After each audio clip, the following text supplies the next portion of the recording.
Bab 1741, Bab 1740 Pengorbanan dan Pembelahan Gunung.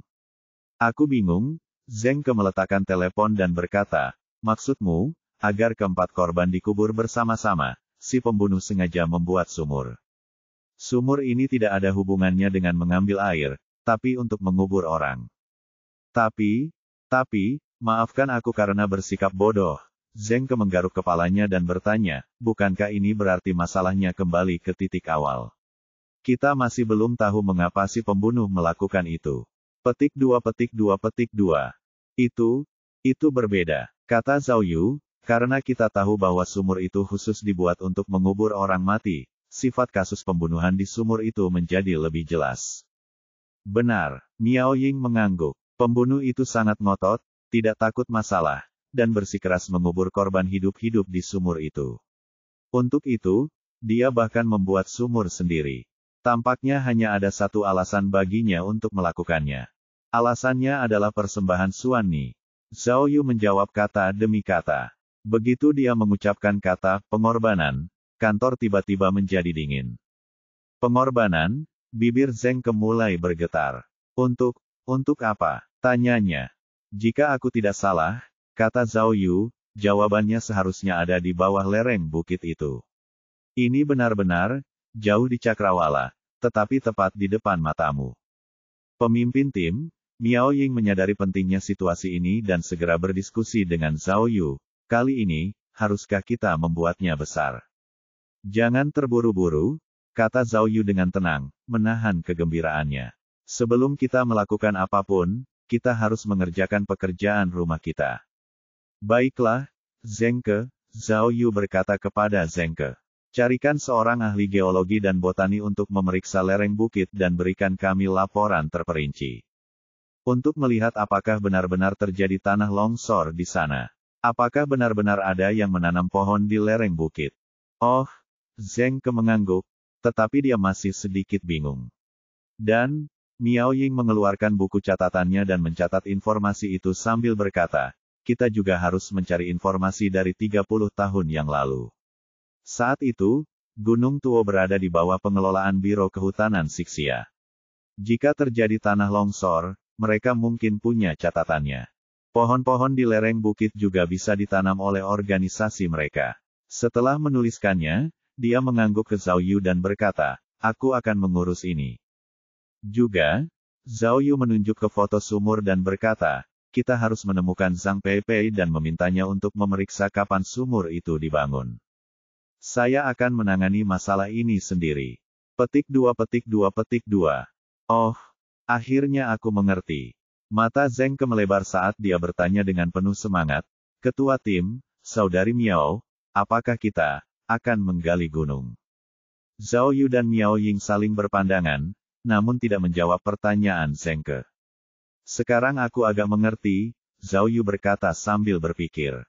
Setelah pembunuh itu membunuh orang-orang, mengapa dia tidak mengisi sumur itu sampai mati? Mungkin, ini tujuan sebenarnya.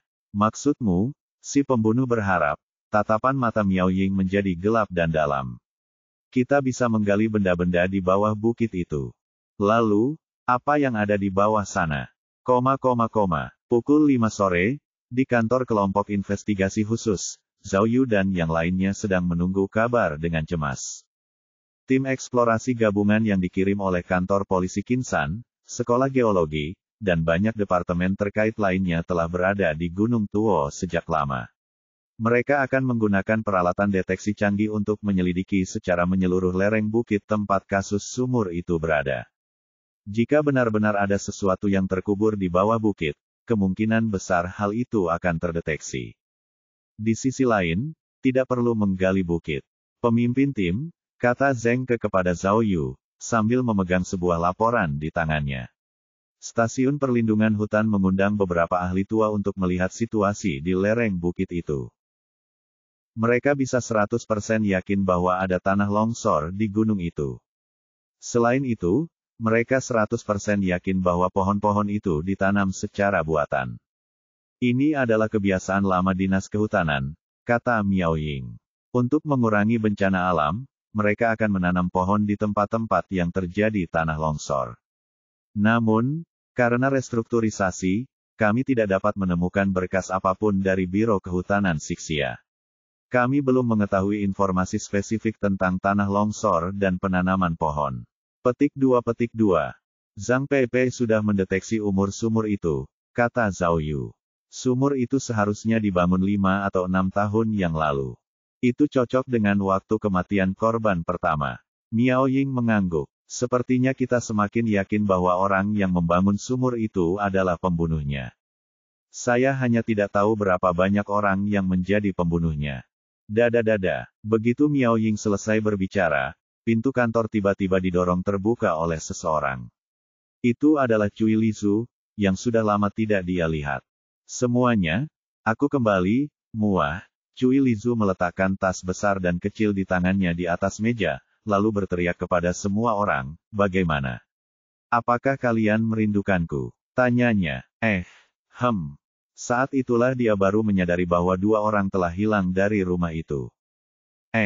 Di mana saudara Tao dan saudari Wu? Kemana pasangan itu pergi? Petik 2. Cui, jangan bicara omong kosong begitu kamu masuk, Zheng Ke segera mengklarifikasi. Tidak ada apa-apa di antara mereka. Kakak Wu bahkan pergi kencan buta beberapa hari yang lalu. Hehe, lebih mudah diucapkan daripada dilakukan. Kamu dan Dr. Zhang adalah pasangan, Cui Lizu tertawa dan berkata.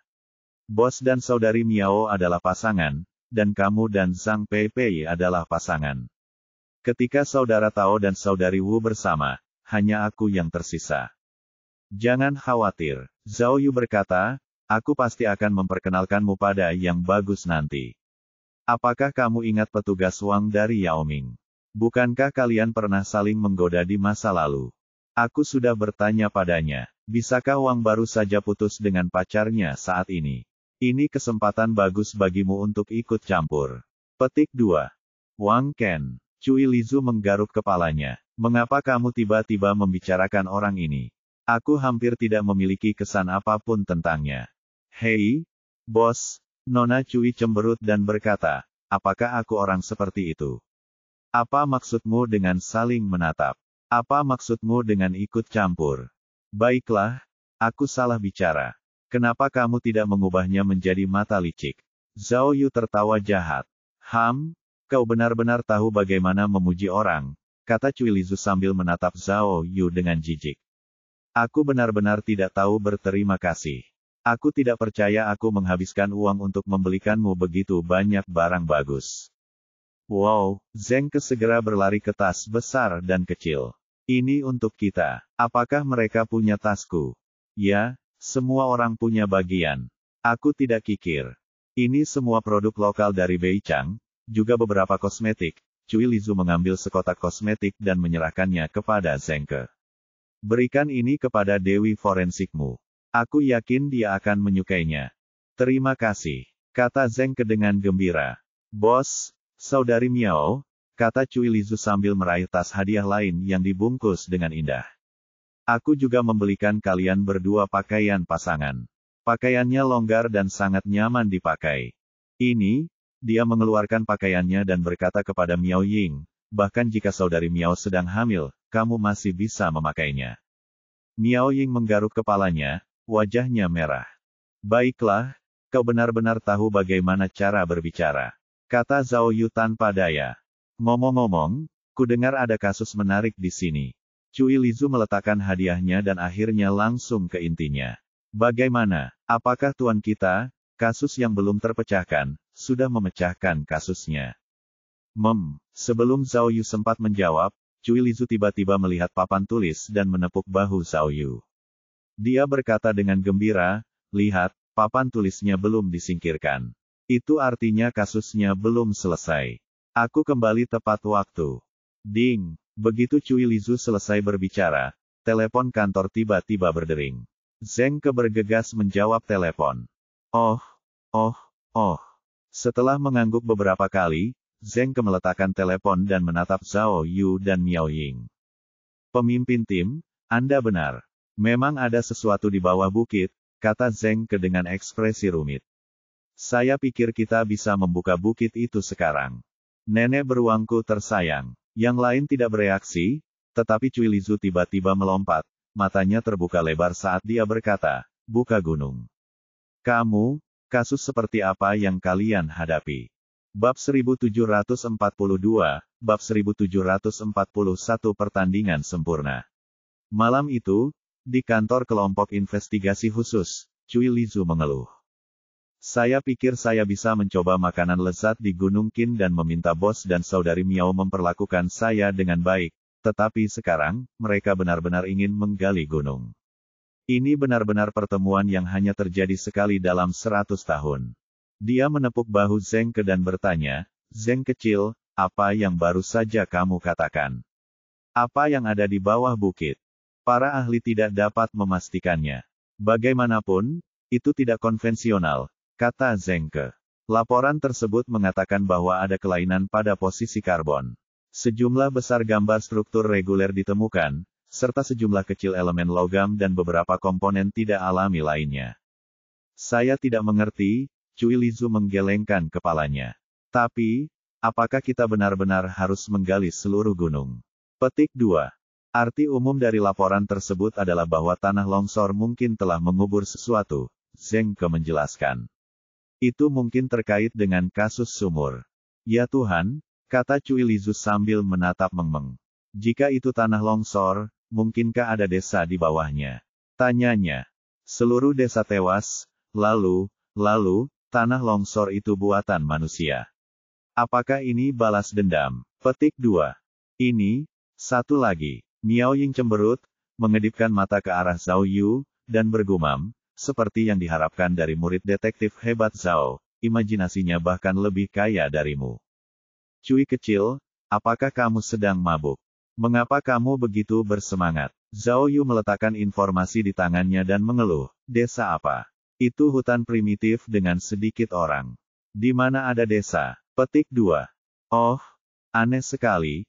Cui Lizu penasaran. Ada apa? Ketinggian lereng bukit yang jelas adalah 125 meter.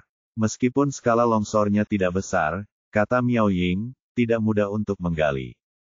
Itu benar, kata Zhao Yu. Meskipun ada lebih dari 100 polisi bersenjata yang ditempatkan di Provinsi Sixia, dengan tenaga manusia saja, itu seperti orang bodoh yang memindahkan gunung. Kita tidak tahu berapa lama waktu yang dibutuhkan. Prosedur untuk Departemen Kehutanan juga akan memakan waktu. Ada begitu banyak pohon di bukit itu. Jika kita ingin menggali dalam skala besar, kita memerlukan persetujuan dari Departemen Kehutanan. Kata Zeng Ke. Tidak apa-apa, jawab Zhao Yu. Saya sudah membicarakannya dengan Kepala Divisi Jiao. Kita akan membiarkan divisi kriminal berkomunikasi dengan mereka, dan kita akan menggali sendiri. Tetapi, masalah terbesar sekarang adalah kita membutuhkan ekskavator. Jika kita hanya mengandalkan tenaga manusia, bukankah beberapa dari kita akan mati karena kelelahan? Katanya, kami tidak hanya memiliki ekskavator, kata Miao Ying. Pohon-pohon perlu dipindahkan, dan kami juga membutuhkan beberapa mesin lainnya. Tapi kuncinya adalah, Zeng Ke menunjukkan bagian yang sulit. Mesin besar tidak bisa masuk sama sekali. Ada beberapa jurang di antara hutan dan bukit tempat sumur itu berada. Ekskavator tidak bisa menyeberanginya sama sekali. Bagaimana jika itu transportasi udara? Zhao Yu menyarankan, haruskah kita menggunakan helikopter? Saya sudah mempelajari rencana ini, jawab Miao Ying. Secara umum, rencana ini tidak terlalu realistis. Sebuah ekskavator kecil biasa memiliki berat bersih 30 ton. Sekarang, hanya militer yang memiliki helikopter di negara ini yang dapat membawa beban 30 ton. Prosedur persetujuan semacam itu cukup sulit untuk ditangani, dan biayanya cukup tinggi. Jika para petinggi mengevaluasinya, mereka lebih suka mengirim 1.000 orang lagi untuk menggali gunung daripada menyetujuinya. Tetapi, Zeng Ke berkata, saya sudah bicara dengan Departemen Kehutanan, dan saat ini hanya ada satu rencana yang layak. Ada sejenis ekskavator super kecil yang beratnya 0,8 hingga 2,8 ton di pasaran. Ekskavator jenis ini mungkin dapat melewati hutan purba dan mencapai lokasi penggalian. Namun, ada dua masalah dengan ini. Pertama, Zeng Ke mengeluarkan peta hutan purba, menunjuknya, dan berkata, karena ada aliran sungai di pegunungan, ekskavator hanya bisa memutarnya, dan itu harus dari pegunungan Qin. Jika semuanya berjalan lancar, kita perlu berkendara sejauh 120 km untuk sampai ke sana. Diperlukan setidaknya 2 hari untuk berjalan sejauh 120 km di hutan purba. Petik 2. Bagaimana dengan pertanyaan kedua? Tanya Zhao Yu. Masalah kedua adalah efisiensi kerja, jelas Zhengke. Ekskavator sekecil itu, bahkan jika sudah sampai di lokasi, pasti tidak akan sekuat mesin besar dalam hal pekerjaan. Untuk menggali lereng bukit yang begitu besar, jelas akan sedikit tidak memadai. Pohon-pohon di lokasi kejadian umumnya tingginya lebih dari 10 meter. Sulit untuk memindahkan mesin sekecil itu. Jika saatnya tiba, saya khawatir mereka hanya dapat memainkan peran pendukung. Zhao Yu berpikir cukup lama, lalu akhirnya mengangguk dan berkata, meskipun itu hanya setetes air di lautan, dengan adanya beberapa mesin, itu dapat meningkatkan moral. Zhengke, cepatlah dan buat pengaturan. Kirim beberapa orang lagi, dan gali sebanyak yang kau bisa. Baiklah, aku akan mengaturnya. Zhengke setuju. Itu lebih aneh lagi, Cui Lizu mengedipkan matanya yang besar dan berkata. Sangat sulit untuk masuk, jadi apa yang bisa dikubur di bawah gunung? Keberuntungan bos benar-benar tak tertandingi. Ada banyak kasus yang belum terpecahkan di mana-mana. Pergi sana, kata Zhao Yu sambil mengerutkan kening. Kau datang kepadaku hanya karena ada kasus, oke. Kau membuatku terdengar seperti pembawa sial. Baiklah, dia berdiri dan berkata kepada semua orang, itu saja untuk hari ini. Semuanya, selamat beristirahat. Kita akan mulai bekerja besok. Tidak, Cui Lizu memegang tangan Zhao Yu dan berkata dengan genit, tidak mudah bagiku untuk datang ke wilayahmu dan saudari Miao. Kamu harus mentraktirku makan malam. Dasar gadis kecil, Zhao Yu menyipitkan matanya, kau membuatku pusing saat kau kembali, dan kau bahkan ingin makan malam. Dalam mimpimu, Hei, aku sudah tidak bertemu denganmu selama lebih dari sebulan, kata Cui Lizu sambil tersenyum. Tidak berlebihan jika mentraktir adikmu makan malam, kan? Bukankah begitu, saudari Miao? Baiklah, jangan terlalu banyak sama sekali. Miao Ying tersenyum dan merangkul bahu Cui Lizu. Ayo pergi. Kalau dia tidak mentraktir adikmu, aku akan mengajakmu ke jalan makanan dan makan enak. Kakak Miao sangat mencintaiku. Cui Lizu cemberut puas, lalu melotot ke arah Zhao Yu. Tidak seperti seseorang yang begitu dingin dan tak berperasaan. Zhao Yu terdiam. Ketika dia dan Cui Lizu selesai makan malam dan kembali ke kamar hotel, hari sudah sangat larut malam. Zhao Yu melihat jam tangannya. Saat itu hampir tengah malam. Semua pikirannya dialihkan ke antarmuka sistem di benaknya. Tidak diragukan lagi, heksagram yang akan datang adalah yang paling penting. Jika tidak ada heksagram, Zhao Yu akan berada dalam dilema. Gadis kecil ini, Miao Ying membuka pakaian pasangan yang diberikan Cui Lizu dan tertawa. Bukankah pakaian ini terlalu kartun? Jika kita memakainya, kita akan menjadi bahan tertawaan seluruh dunia. Zhao Yu menatap monyet bermulut besar di pakaiannya dan berkata, tunggu, ketika aku kembali untuk menyelidiki catatan pembunuhan itu, aku harus membuat petugas Wang dan Cui Lizu bersama. Cui dulunya adalah seorang pencuri, dan petugas Wang adalah seorang polisi. Seorang polisi dan pencuri adalah pasangan yang serasi. Pasangan yang sempurna. Nona Miao menurunkan pakaiannya dan berkata, bukankah aku bertunangan dengan seorang penjahat? Seorang polisi wanita dengan seorang penjahat, bukankah itu akan lebih menakjubkan? Terima kasih atas pujianmu, Zhao Yu berkata tanpa tersipu. Jika kamu memujiku seperti itu lagi, aku akan bangga. Ayo, Zhao Yu tiba-tiba berseru. Ternyata ketika dia berbicara dengan Miao Ying, dia melihat sudah lewat tengah malam, dan langsung mendapat heksagram baru. Pada akhirnya, puisi heksagram mengungkapkan dua karakter besar, Genkun. Bab 1743, Sang Unicorn. 2 hari kemudian, tepatnya pada siang hari, tiba-tiba terdengar suara seruan dari lokasi penggalian kasus sumur air Gunung Tuo. Mendengar teriakan itu, Zhao Yu dan yang lainnya yang duduk di kejauhan tiba-tiba menggigil dan segera berlari untuk memeriksa. Tangkap, tangkap, cepat, cepat, cepat, beberapa polisi bersenjata berteriak sambil berlari liar ke arah tertentu. Oh, di sisi lain, beberapa polisi bersenjata lainnya terkejut. Beberapa dari mereka dengan cepat menghindar, sementara beberapa dari mereka melompat dan jatuh langsung ke gundukan tanah. Aduh, dasar bodoh. Beberapa orang pertama berteriak kecewa, dasar bodoh. Mereka bahkan tidak menyadari ini, sungguh. Baru saat itulah Zhao Yu dan yang lainnya melihat dengan jelas bahwa mereka telah menggali seekor kelinci Zizi dari lokasi penggalian. Kelinci liar itu panik. Ia berlari mengitari kerumunan dan akhirnya menemukan jalan keluar, menghilang di bawah bukit. Ayo, sayang sekali. Para perwira dan prajurit menjerit kecewa lalu melanjutkan mengambil sekop untuk bekerja. Sayang sekali, Cui Lizu bergumam sendiri di belakang Zhao Yu. Kalau tidak, kita pasti sudah makan daging kelinci untuk makan siang. Orang-orang ini terlalu tidak berpengalaman. Mereka tahu bahwa mereka sedang menggali lubang kelinci, tetapi mereka tidak berhati-hati. Zhao Yu berbalik dan melirik Cui Lizu. Dia ingin mengatakan sesuatu padanya, tetapi pada akhirnya, dia tidak mengatakan apapun. Dia kemudian mengalihkan pandangannya kembali ke lokasi penggalian. Dia benar-benar tidak menyangka polisi bersenjata begitu kuat.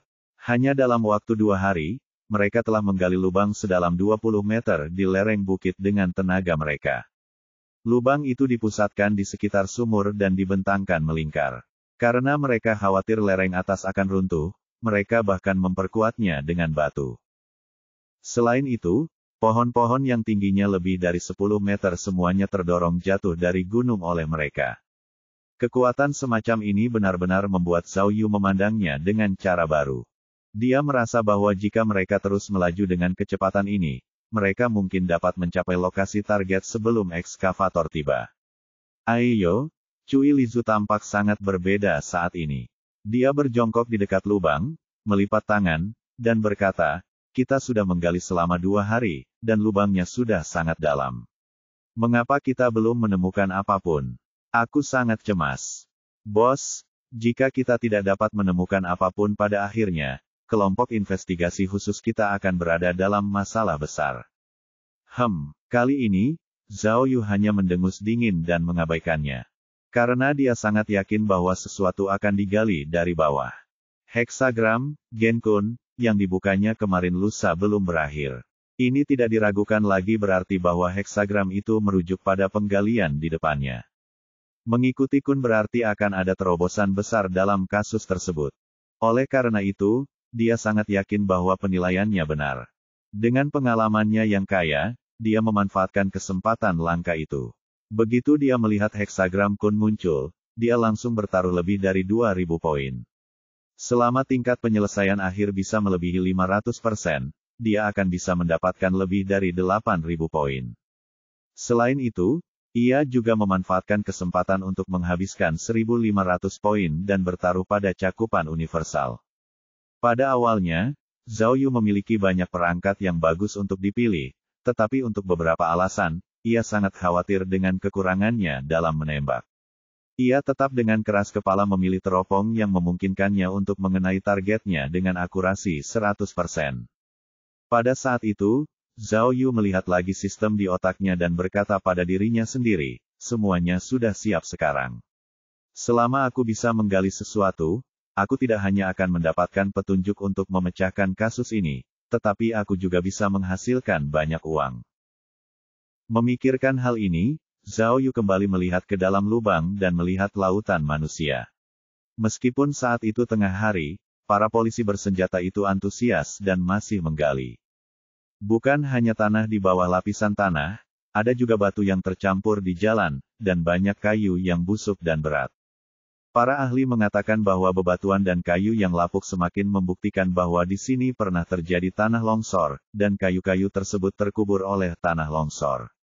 Pemimpin tim, Zhao Yu sedang membaca ketika dia mendengar suara Miao Ying di belakangnya. Saya baru saja menerima pesan dari Wu Xiumin.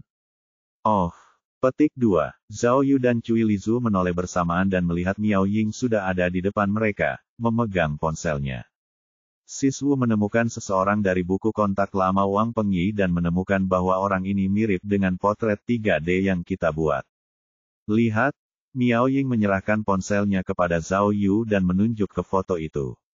Nama orang ini adalah Kim Ge, dari Kabupaten Fuan di Provinsi Mengxiang. Dia berusia 64 tahun ini. Dia terlihat mirip dengan tersangka nomor 4. Zhao Yu mengambilnya dan mengamatinya bersama Cui Lizu. Jangan bilang, mereka benar-benar mirip. Cui Lizu mengangguk. Sepertinya kita telah menemukan identitas korban lainnya. Petik 2. Apa yang dia lakukan? Tanya Zhao Yu. Aku belum yakin, jawab Miao Ying. KKU sudah mengirim orang untuk menyelidiki, tetapi mereka belum menemukan orangnya. Dikatakan bahwa dia dicari oleh polisi karena penyerangan lebih dari 10 tahun yang lalu. Namun, butuh waktu untuk memastikannya, dan polisi setempat masih memverifikasinya. Petik 2. Sepertinya dia adalah pemuda tua dan berbahaya lainnya. Zhao Yu menggertakkan giginya dan mendesah. Menurut informasi yang dikirim kembali oleh Rantau, pada tahun 1980-an dan 1990-an, Ba Hongsue dulunya bekerja di Kabupaten Fuan. Itu adalah sebuah peternakan, kata Miao Ying. Wang Pengyi, yang berkecimpung dalam bisnis makanan, juga memiliki hubungan bisnis dengan Kabupaten Fuan. Jika Kim Ge adalah korban keempat, maka itu berarti Kabupaten Fuan mungkin merupakan titik koneksi yang penting. Zhao Yu mengangguk. Kalau begitu, tersangka nomor 3 mungkin juga terkait dengan Kabupaten Fuan. Biarkan KKU menyelidikinya. Mata Cui Lizu membelalak saat dia bertanya, haruskah aku pergi dan memeriksanya? Kabupaten Fuan terdengar sangat familiar. Ya, Zhao Yu menggaruk kepalanya. Kedengarannya juga familiar bagiku. Susu pedesaan, kata Miao Ying, markas besar susu Xiang Yuan berada di Kabupaten Fuan. Ya. Zhao Yu akhirnya ingat, tidak heran kedengarannya begitu familiar. Generasi kita tumbuh dengan minum susu dari pedesaan. Ketua tim, kata Miao Ying dengan serius, Kabupaten Fuan terletak di persimpangan Provinsi Mengxiang, Provinsi Xixia, dan Provinsi Longqi. Jarak garis lurus dari sana ke Gunung Tuo hanya 210 km. Jaraknya hanya 160 km dari kota Zangs. Jarak ini tidak dianggap jauh. Zhao Yu mengangguk. Jadi, Kabupaten Fuan seharusnya menjadi lokasi penting untuk kasus ini. Kalau begitu, saat dia berbicara, Zhao Yu memandang Cui Lizu. Petik 2. Baiklah, tidak masalah. Cui Lizu tidak menolak. Aku akan pergi. Aku jamin kita akan tahu. Baiklah. Zhao Yu setuju, nanti hari ini, saat helikopter tiba, kamu bisa kembali. Ingat, hidung tersangka nomor 3 pernah patah sebelumnya. Kemarilah sebentar, cepat, kemarilah dan lihatlah. Tiba-tiba, sebelum Zhao Yu bisa menyelesaikan kalimatnya, terdengar teriakan kaget dari dasar lubang. Petik 2. Kali ini, teriakan itu datang dari dasar lubang, dan langsung menarik perhatian Zhao Yu. Dia segera melihat ke bawah. Cepat, lihat, apa ini? Di dasar lubang, seorang polisi bersenjata menggali benda berwarna hitam dan abu-abu. Setelah mengibaskan lapisan tanah luar, terlihatlah sebuah patung batu yang tampak seperti singa dengan satu tanduk di kepalanya. Wow, bahkan seekor unicorn telah muncul. Cui Lizu terkejut. Apa yang terjadi di sana? Petik 2. Bab 1744, Bab 1743 Kuil. Pukul 4 sore, Tian Dongmin, seorang ahli tua dari Biro Peninggalan Budaya Kota Qinsan, tiba di tempat kejadian. Setelah memeriksa barang-barang yang ditemukan di tempat kejadian, dia berkata kepada Zhao Yu. Mungkin ada kuil di sana. Zhao Yu dan yang lainnya tercengang. Sebuah kuil. Karena rasa penasarannya, Cui Lizu bahkan ketinggalan helikopter terakhir kembali ke Qinsan dan tetap tinggal di tempat kejadian.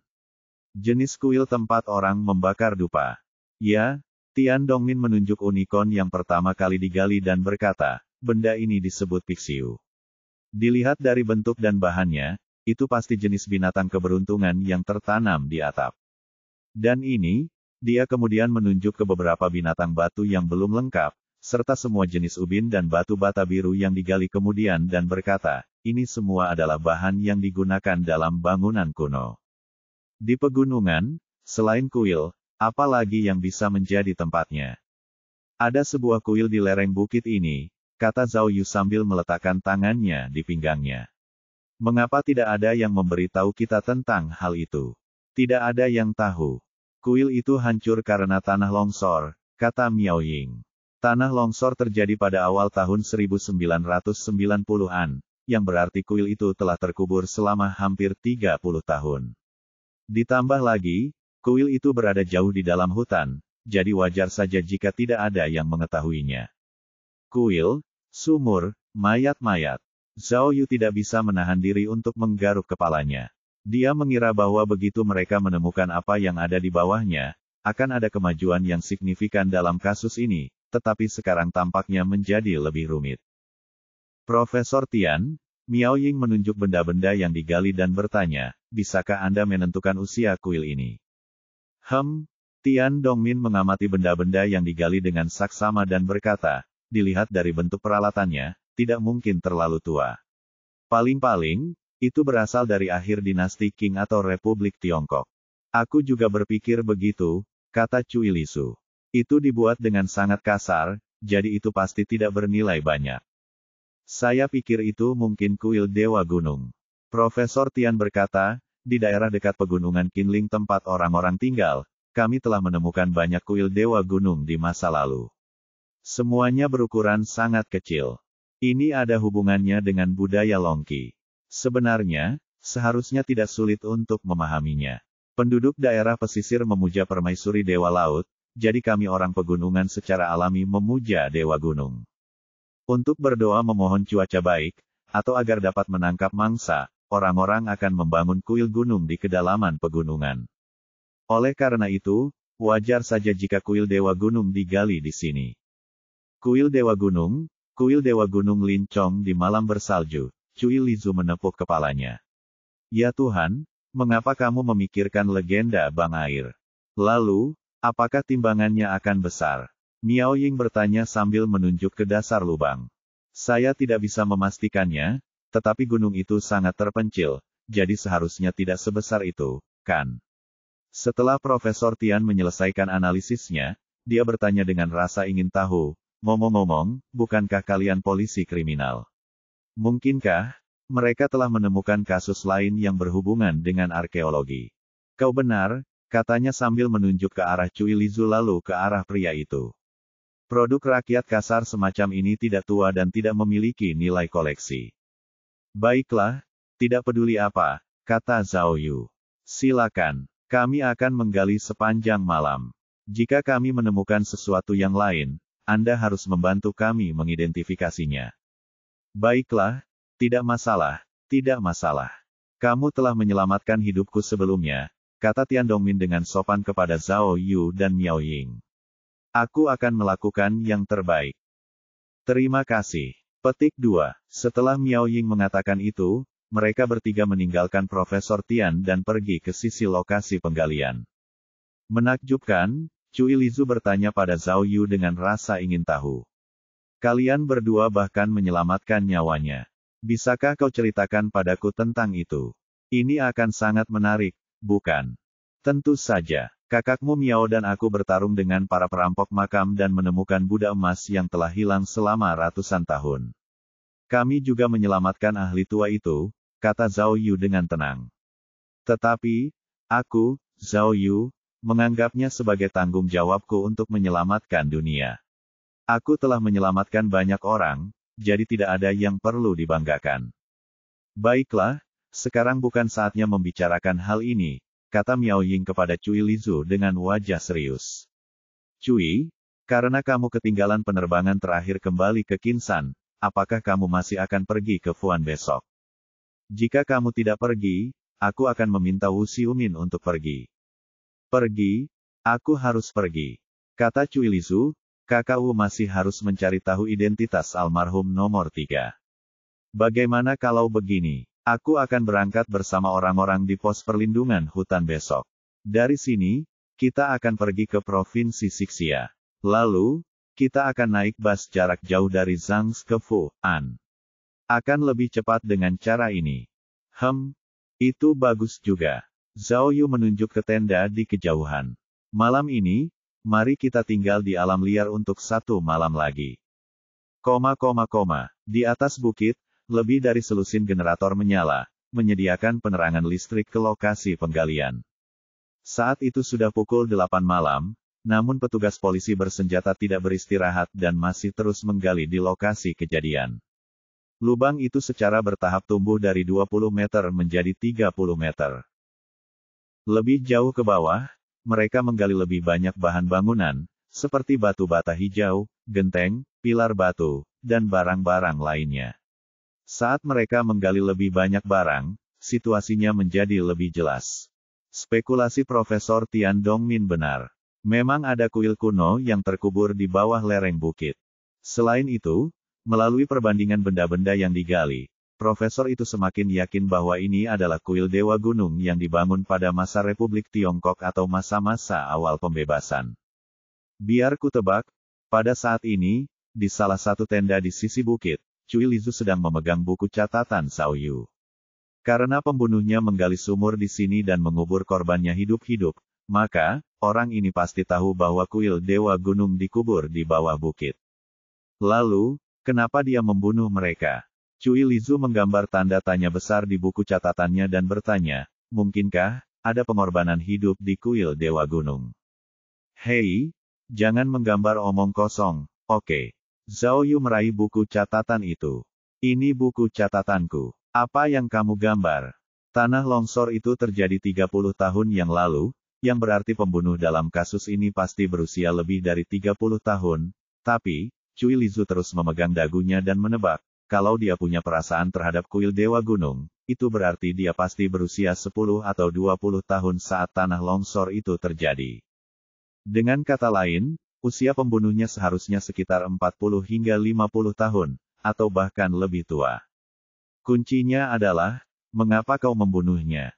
Zhao Yu berkata, Miao Ying dan aku menduga bahwa pembunuhnya ingin membalas dendam, jadi almarhum pasti telah menyinggung pembunuhnya sebelum dia meninggal. Tapi, kuil Dewa Gunung, apa artinya itu? Apakah menurutmu? Cui Lizu memeras otaknya, tanah longsor itu bukan bencana alam, tapi kecelakaan. Kecelakaan. Misalnya, keempat orang yang meninggal itu menggunakan bahan peledak untuk meledakkan gunung dan menyebabkan tanah longsor demi mendapatkan keuntungan. Tebak Cui Lizu. Meledakkan gunung. Zhao Yu menggaruk kepalanya. Tidak ada ranjau di gunung itu, jadi mengapa kamu meledakkannya? Walkie-talkie Zhao Yu tiba-tiba berdering. Zhao Yu, suara Miao Ying terdengar dari walkie-talkie. Jangan sibuk menganalisis kasusnya. Cepat hubungi Zhang Peipei. Ah, ada apa? Zhao Yu terkejut, kamu di mana? Aku ada di dalam lubang. Cepat kemari dan lihatlah. Miao Ying berkata dengan cepat, ternyata bukan hanya kuil Gunung Xuanji saja yang terkubur di dalam tanah. Bab 1745, Kerangka yang Jauh. Keesokan paginya, bahkan sebelum Zhao Yu bangun dari tempat tidur, dialah orang pertama yang menjadi gila.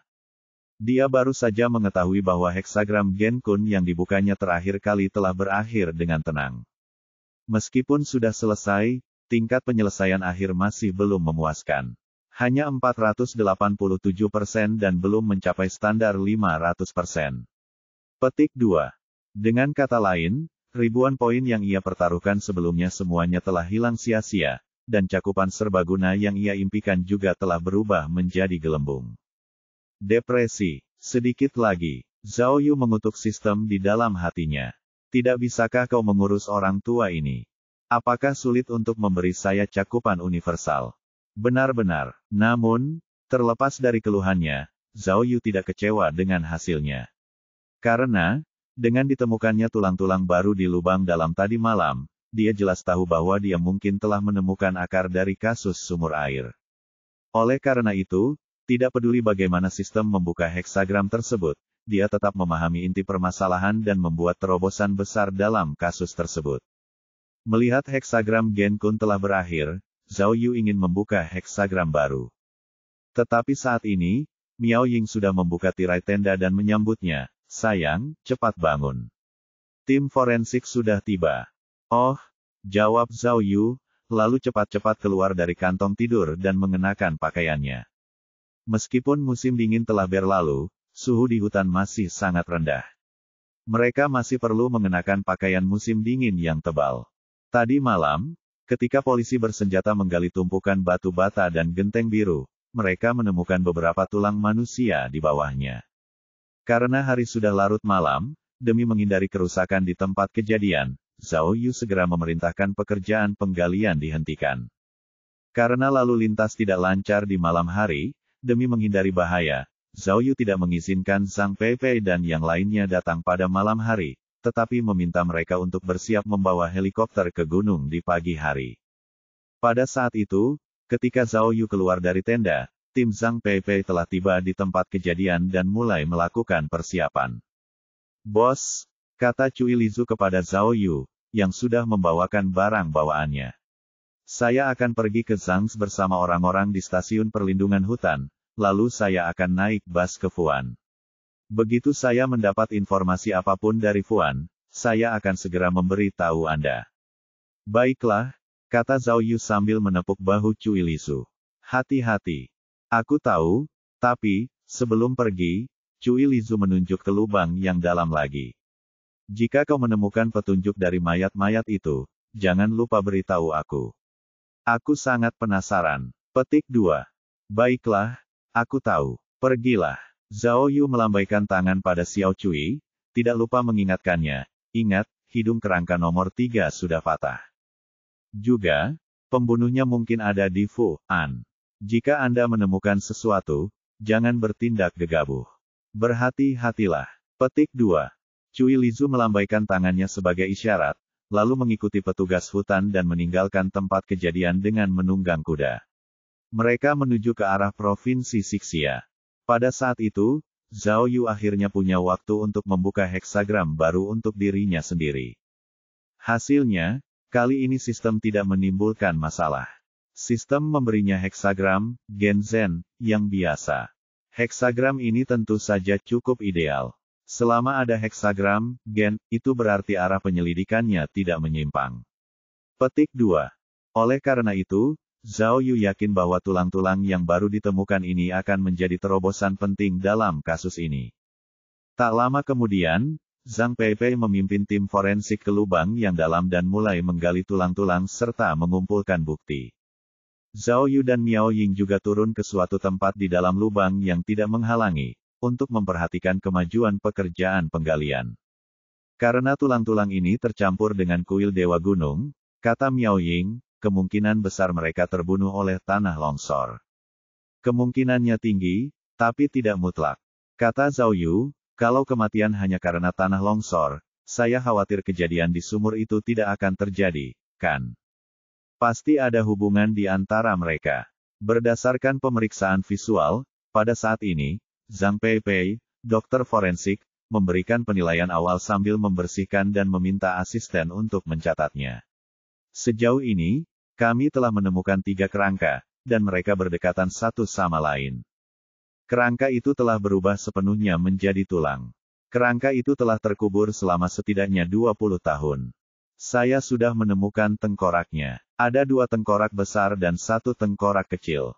Mendengar ini, Zhao Yu dan Miao Ying bergerak sedikit. Miao Ying mengulangi, 2 orang dewasa dan 1 anak. Mengapa? Apakah ada anak? Saya pikir, saya hampir mengerti, kata Zhao Yu dengan ekspresi serius. Jika tebakan saya benar, ketiga mayat yang dikubur itu seharusnya berhubungan erat dengan pembunuh dalam kasus ini, kemungkinan besar keluarganya. Motif pembunuhan kasus sumur itu dari sini. Aku juga berpikir begitu, kata Miao Ying. Sepertinya ada sesuatu yang lebih besar di balik tanah longsor itu daripada yang terlihat. Keluarga pembunuh itu meninggal secara tragis di kuil Dewa Gunung karena suatu alasan, Zhao Yu berspekulasi. Kematian mereka mungkin dilakukan oleh Ba Hongsue dan yang lainnya. 20 tahun kemudian, si pembunuh memulai balas dendamnya. Untuk memberikan penghormatan kepada keluarga mereka, mereka membangun sebuah sumur dan mengubur hidup-hidup keempat orang itu di dalamnya. Dengan cara ini, motif kasus sumur itu bisa dijelaskan dengan jelas. Kedengarannya seperti, Miao Ying melihat ke lokasi penggalian dan berkata, sepertinya mirip dengan kasus pembunuhan dompet yang kamu temui di Kosovia. Sudah lebih dari 20 tahun sejak pembunuh itu mulai membalas dendam, jadi apa yang dia lakukan selama 20 tahun ini? Mengapa kamu tidak melakukannya lebih awal? Petik 2. Ya, Zhao Yu merenung, pembunuh kasus dompet tidak bisa kembali ke Tiongkok karena ia menjadi tawanan perang. Tapi, bagaimana dengan pembunuh kasus sumur? Kita sudah sering mengalami hal seperti ini sebelumnya, analisis Miao Ying. Hanya ada dua kemungkinan. Satu kemungkinan dia di penjara, dan kemungkinan lainnya dia sakit parah. Tidak mungkin masuk penjara, kata Zhao Yu sambil menggelengkan kepalanya. Akan ada catatan kriminal jika kamu masuk penjara. Sidik jari yang ditemukan pada batu bata di sumur sudah bisa dibandingkan. Kalau begitu aku hanya bisa jatuh sakit. Kata Miao Ying, bagaimana kalau kita pergi ke rumah sakit terdekat dan melihat siapa yang sudah dirawat di rumah sakit selama lebih dari 20 tahun. Jangan khawatir, kata Zhao Yu. Mungkin ada alasan lain. Misalnya, pembunuhnya tidak tahu siapa yang membunuh keluarganya dan telah mencari musuh. Dia baru menemukannya 5 tahun yang lalu. Atau mungkin pembunuhnya masih anak-anak saat itu, dan karena dia terlalu muda, dia tidak bisa membalas dendam. Miao Ying mengangguk pelan. Dia merasa apa yang dikatakan Zhao Yu masuk akal.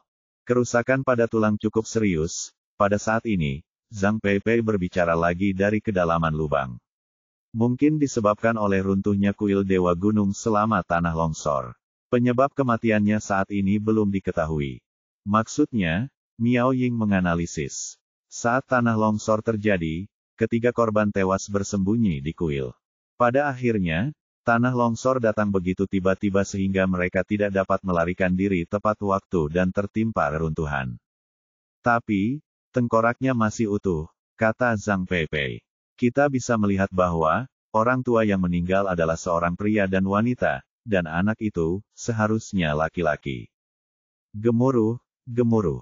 Pada saat itu, disertai suara gemuruh, lebih dari selusin ekskavator kecil melaju dari kaki gunung. Tanpa diduga, mereka berkendara selama 2 hari 2 malam sebelum akhirnya tiba di lokasi. Zhao Yu naik ke atas lubang dan melihat ke bawah. Dia menghela nafas kepada Miao Ying dan berkata, sepertinya ekskavator itu tidak banyak berguna. Mereka sangat lambat.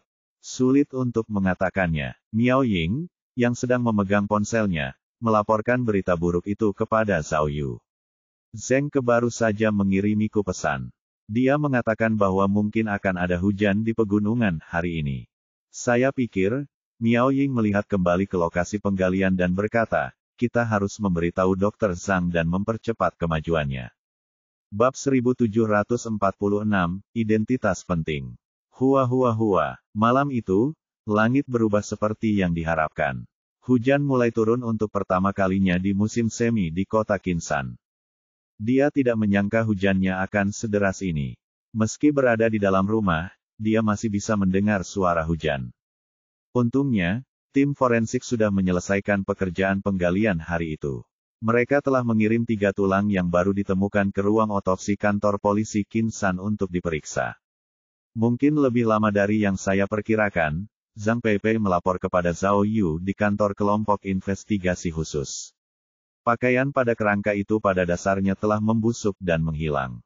Dilihat dari tingkat pengapurannya, usianya mungkin mendekati 30 tahun. Itu artinya, itu terjadi pada tahun yang sama dengan tanah longsor. Zhao Yu mengangguk, berpikir keras. Petik 2. Seharusnya seperti ini. Meskipun tulang-tulangnya rusak parah, lokasi tempat tulang-tulang itu muncul dan komposisi tanah yang menutupi tulang-tulang itu sama dengan tempat-tempat lain. Ini berarti kemungkinan 3 korban meninggal akibat tanah longsor sangat tinggi. Jelas Zhang Peipei. Lalu, apakah kamu masih bisa mengekstrak DNA yang efektif? Zhao Yu bertanya lagi. Tidak masalah. Zhang Peipei menjawab dengan yakin, memang akan memakan waktu sedikit lebih lama, tetapi tidak masalah untuk mendapatkan informasi lengkapnya. Baiklah, perintah Zhao Yu. Mari kita percepat pekerjaan ekstraksi dan perbandingan. Hanya dengan mengetahui identitas ketiga kerangka ini kita dapat memecahkan misteri kasus sumur. Aku mengerti, kalau begitu aku kembali dulu. Zhang Peipei menunjuk ke arah pintu, namun matanya tertuju pada kekasihnya, Zheng Ke, di sisi lain. Kalimat ini jelas ditujukan kepada Zheng Ke. Baiklah, Dr. Zhang, Zhao Yu tiba-tiba teringat sesuatu dan bertanya lagi, bisakah Anda memastikan bahwa apa yang terjadi di sana adalah bencana alam? Apakah itu benar-benar tanah longsor atau tanah longsor? Mengapa Anda bertanya? Zhang Peipei sedikit terkejut, lalu mengangguk dan berkata, menurut situasi di tempat kejadian, itu seharusnya tanah longsor yang disebabkan oleh banjir dan hujan badai. Jejak erosi air di tempat kejadian sangat jelas. Oh, Zhao Yu mengangguk. Ketua tim, Zheng Ke segera setuju. Saya sudah memeriksa informasinya. Banjir gunung sering terjadi di Gunung Tuo, dan karena itu, kami belum menemukan catatan yang relevan. Kamu tidak menduga bahwa, longsor itu buatan manusia, bukan? Petik 2. Buatan manusia. Zhang Peipei tertegun sejenak, lalu berkata dengan serius, bagaimana dengan ini? Saat hujan berhenti, aku akan mengirim seseorang ke puncak bukit untuk memeriksanya. Jika itu ledakan buatan manusia, kita pasti bisa menemukan residu mesiu dalam skala sebesar itu. Oke. Petik 2. Setelah Zhao Yu mengangguk, Zhang Peipei meninggalkan kantor dan kembali ke departemen forensik untuk melakukan pekerjaannya. Pemimpin tim, kata Zheng Ke kepada Zhao Yu, Gunung Tuo adalah cagar alam, dan tidak ada endapan mineral di sana. Jadi, mengapa kamu meledakkan gunung itu? Apakah Anda menduga bahwa mayat yang baru ditemukan itu meninggal karena kecelakaan buatan manusia? Oh, mendengar perkataan Zheng Ke, Zhao Yu akhirnya bereaksi. Dia mengangguk dan berkata, benar sekali, hanya ada 3 korban. Jika mereka ingin membunuh seseorang, mereka tidak perlu meledakkan gunung, kan? Ya, kata Zheng Ke. Tidak semudah itu meledakkan gunung. Pekerjaan teknisnya sangat rumit, jadi kemungkinan itu buatan manusia tidak tinggi. Sebelum Zheng Ke sempat menyelesaikan kalimatnya, pintu kantor didorong terbuka, dan Miao Ying masuk sambil membawa setumpuk dokumen. Ketua tim, Wu Xiumin baru saja mengirimi kami berita terbaru, katanya sambil menyerahkan informasi di tangannya kepada Zhao Yu. Qi Muge memang hilang. Menurut orang dalam, Qi Muge sedang mabuk dan mengendarai sepeda motor. Dia menabrak tiang listrik dan kehilangan 2 gigi depannya. Jadi, jika tidak ada yang salah, Qi Muge adalah korban nomor 4. Oh, Zhao Yu membuka informasi itu dan membacanya dengan saksama. Identitas orang ini juga tidak bersih, kata Miao Ying. Dia telah melakukan banyak bisnis yang meragukan. Memang benar dia dicari. 10 tahun lalu, dia melukai seorang karyawan bioskop di Kabupaten Fu'an dan kemudian melarikan diri karena takut dihukum. Keberadaannya belum diketahui. Petik 2. Korban nomor 4 meninggal 5 tahun lalu, kata Zhao Yu.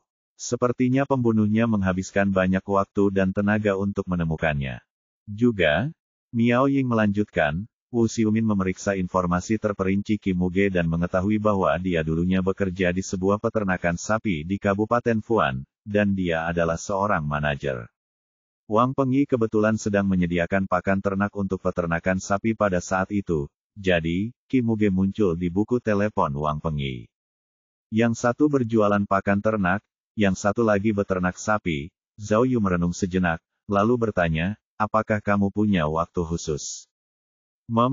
Miao Ying mengingat dan menjawab, Qi Muge telah bekerja di peternakan sapi itu sejak akhir tahun 1980-an. Dia telah bekerja di sana selama hampir 10 tahun. Artinya, pada saat tanah longsor, dia masih bekerja di peternakan sapi. Jadi, Zhao Yu bertanya lagi, peternakan sapi jenis apa itu? Peternakan sapi itu belum punya nama. Saat itu, peternakan sapi belum diindustrialisasi, jawab Miao Ying. Itu kontrak pribadi. Wu Xiumin masih menyelidiki detailnya. Cui Lizu sudah ada di sini, kata Zhao Yu. Kirimkan dia informasi terperinci dan minta dia untuk memeriksanya. Miao Ying mengangguk. Sepertinya kita semakin dekat dengan kebenaran. Zhao Yu berkata, jadi, apakah ada kabar dari saudara kita Tao? Bisakah kamu mencari tahu apakah korban pertama, Ba Hongsui, ada hubungannya dengan lumbung ini? Tidak, kata Miao Ying. Ran Tao mengetahui bahwa Ba Hongsui pernah bekerja di Kabupaten Fuan di masa mudanya, tetapi dia belum mengetahui pekerjaan apa yang dia lakukan. Namun, menurut orang dalam, Ba Hongsui tidak pernah bekerja di peternakan sapi. Yang paling sering dia lakukan adalah bisnis yang meragukan, seperti menuntut pembayaran atau berkelahi. Oh, kalau begitu tanyakan pada Ran Tao untuk memastikannya, perintah Zhao Yu. Setidaknya ketahuilah waktu ketika Ba Hongsui berada di Kabupaten Fuan, dan lihat apakah dia pernah berinteraksi dengan Wang Pengyi dan Kim Muge. Ya, aku sudah memberitahunya, dan dia sedang menyelidikinya, Miao Ying mengangguk. Setelah Miao Ying selesai berbicara, Zhao Yu menambahkan lebih banyak informasi ke papan tulis seperti biasa. Tepat saat ia menambahkan informasi, heksagram dalam pikirannya juga berakhir. Ia menerima penyelesaian lebih dari 300%, lebih dari 1000 poin, dan beberapa alat peraga sebagai hadiah. Sekarang, tingkat penyelesaian seperti itu tidak lagi menarik bagi Zhao Yu. Dia bahkan tidak melihat alat peraga khusus yang telah diperolehnya, tetapi terus berkonsentrasi untuk menambahkan kasus di papan tulis. Seiring berjalannya waktu, hujan di luar tidak kunjung berhenti. Malah, hujan semakin deras. Mendengarkan suara hujan di luar jendela dan merasakan suasana dingin dan basah, Zhao Yu tak kuasa menahan diri untuk mengenang masa lalu. Memikirkan kembali saat dia memecahkan kasus Mianling dan menemukan mayat anak-anak di dalam lubang, rasanya seperti ada hujan dingin seperti ini. Saya tidak tahu apakah ini suatu kebetulan, atau apakah ini pengaturan Tuhan. Salah satu dari 3 kerangka yang digali di pegunungan itu adalah milik seorang anak. Menurut perkiraan dokter forensik, anak itu baru berusia 6 tahun saat itu. Sepertinya pasti ada alasan di balik kematian ketiga orang itu saat itu, yang mengarah pada kasus pembunuhan sumur saat ini. Kalaupun benar-benar terjadi bencana alam di bukit itu dan ada kuil di sana, mengapa mereka bertiga muncul di gunung yang sepi seperti itu? Siapakah mereka? Apa yang mereka lakukan di kuil Dewa Gunung? Bab 1747, Bab 1746 mencari identitas. 2 hari kemudian, Provinsi Sixia, Kota Zhangzi. Zhao Yu mengendarai Land Rover milik Miao Ying ke kota, dan dengan bantuan GPS, ia melaju menuju taman kanak-kanak setempat yang terkenal. Dari Qinsan ke Zhangzi, jarak tempuhnya hanya 200 km. Namun, karena ada cagar alam di tengahnya, mereka hanya bisa mengambil jalan memutar dan berkendara sejauh 100 km lagi untuk mencapainya. Awalnya, kantor polisi berencana menggunakan helikopter untuk mengirim Zhao Yu dan Miao Ying langsung ke sana, tetapi Zhao Yu akhirnya memutuskan untuk menyetir sendiri ke sana. Mereka tidak hanya harus mencari tersangka di kota Zhangzi, tetapi mereka mungkin juga pergi ke Mengxiang, jadi lebih nyaman untuk berkendara. Sepertinya tidak mudah untuk menemukan Cui. Pada saat itu, Miao Ying, yang duduk di kursi penumpang depan, melihat pemandangan di luar jendela dan berkata kepada Zhao Yu, peternakan sapi tempat Kim Muge dulu bekerja tutup pada akhir tahun 1990-an. Saat itu, bosnya juga sudah meninggal. Karena industri pada saat itu belum lengkap, informasi yang tersisa sangat sedikit. Jika Anda ingin mencari karyawan yang pernah bekerja di sana, Anda hanya dapat bertanya kepada mereka satu persatu. Tidak masalah. Cui pasti bisa mengatasinya. Zhao Yu berkata dengan lega, dia paling cocok untuk pekerjaan seperti ini. Sejujurnya, kata Miao Ying, meskipun Kabupaten Fuan memiliki industri susu pedesaan dan ekonomi berkembang sangat cepat, tingkat penanganan kasus di sana sangat terbatas. Saya khawatir polisi yang membantu Cui tidak cukup baik. Mengapa kita tidak mengirim Zhang Jingfeng untuk menjadi asisten Cui? Lagi pula, Zhang Tua adalah ahli dalam menemukan orang. Itu ide yang bagus. Kamu sangat perhatian. Zhao Yu mengangguk. Setelah kita menemukan penggemar dewa ini, aku akan menelepon Zhang. Hehe, Aku tidak tahu siapa yang memberinya nama itu. Zhao Yu tertawa, itu pasti, Dehua, bukan Liu. Ternyata tujuan perjalanan Zhao Yu dan Miao Ying ke kota Zhangzi adalah untuk pria bernama Fan Dehua. Karena, sehari sebelumnya, Zhang Forensik telah mengekstrak DNA dari 3 kerangka tersebut. Namun, setelah membandingkannya dengan semua basis data, ia tidak menemukan kecocokan. Artinya, tidak ada seorang pun melaporkan informasi yang hilang tentang ketiga mayat tersebut. Namun, hal semacam ini tentu saja tidak sulit bagi polisi. Petugas polisi mengambil langkah mundur dan membandingkannya dengan data DNA serupa di basis data. Kali ini, dia akhirnya menemukan sesuatu. Dari berkas itu ditemukan DNA yang sangat mirip dengan data target. Setelah diselidiki, orang yang memiliki DNA itu dekat dengan DNA salah satu korban, jadi dia pasti kerabat dekat korban. Setelah diselidiki, nama pria itu adalah Fan Dehua. Dia berasal dari Kabupaten Zhangzi, Provinsi Xia dan berusia 57 tahun ini. Beberapa tahun yang lalu, orang ini pernah dijatuhi hukuman karena kasus pencurian, tetapi karena tingkatannya relatif ringan, ia akhirnya dijatuhi hukuman penangguhan dan melarikan diri dari penjara. Polisi telah menemukan informasi dengannya berdasarkan catatan kriminal yang ditinggalkannya saat itu. Setelah diselidiki, mereka mengetahui bahwa Fan Dehua bekerja sebagai penjaga di sebuah taman kanak-kanak. Zhao Yu dan Miao Ying datang untuk menjemputnya. Taman kanak-kanak itu terkenal di kota Zhangzi, jadi Zhao Yu segera tiba di pintu masuk. Kebetulan, sebelum mereka bisa memarkir mobilnya, seorang satpam bergegas keluar dari taman kanak-kanak dan berteriak kepada mereka dalam bahasa daerah setempat, "Apa yang kalian lakukan? Kalian tidak diperbolehkan parkir di sini, dan sekolah sudah hampir berakhir. Cepat menghindar, menghindar." Melihat petugas keamanan melambaikan tangan kepada mereka, Miao Ying menyalakan ponselnya dan membuka foto Fan Dehua.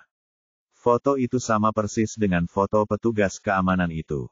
Fan Dehua, Zhao Yu mengeluarkan lencana polisinya dan menunjukkannya kepadanya. "Kami polisi. Aku di sini untuk mencarimu." Kulitnya kecoklatan. Ketika dia melihat Zhao Yu adalah seorang polisi, Fan Dehua langsung menjadi lesu. Dia segera berlari ke mobil dan membungkuk kepada Zhao Yu. "Polisi, tolong bantu saya. Tidak mudah bagi saya untuk mendapatkan pekerjaan ini. Tidak seorang pun di taman kanak-kanak yang tahu tentang saya. Tolong jangan ungkapkan saya, oke?" Petik 2.